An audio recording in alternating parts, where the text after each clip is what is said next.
السلام عليكم ورحمة الله وبركاته. ازيكم يا حبايبي، عاملين ايه؟ النهارده هنعمل مع بعض وصفة سهلة بسيطة سريعة تعجبكم ان شاء الله.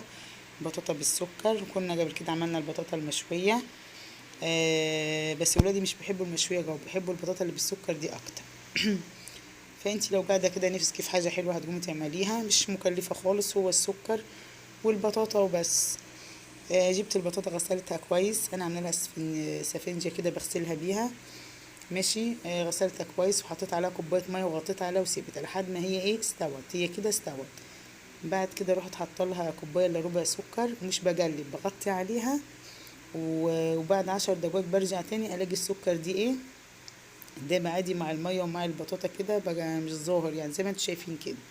يعني دي بعد ما غطيت عليها كمان 10 دقايق والنار عاليه، لقيتها عملت العسل اللي انتوا شايفينه ده.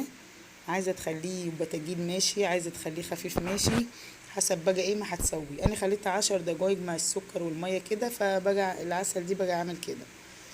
ماشي. فهي طريقه سهله بسيطه تعجبكم ان شاء الله، ومش بقلب السكر فيها ولا حاجه، زي ما انتم شايفين حطيته كده وغطيت بس عليه.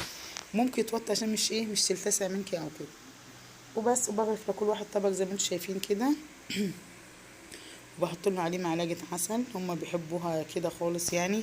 وبتنفع في الصيف في الشتاء في اي وقت. هما بدأوا الدروس، ربنا يجعلها سنة سعيدة يا رب، فهم قاعدين كده بيذاكروا دلوقتي، غرفت لكل واحد طبق.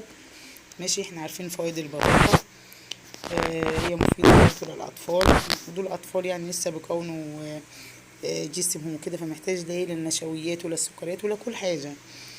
تمام. وبس كده يا حبايبي، طريقة سهلة بسيطة اهي ومش مكلفة خالص. ودي انا عايزة اوريكم ليه الحتة دي كان طبقي اني، فدي الحتة اللي بتبقى تحت خالص يعني، فكانت شاربة من العسل كده فكانت جميلة. بس كده يا حبايبي، والسلام عليكم ورحمة الله وبركاته.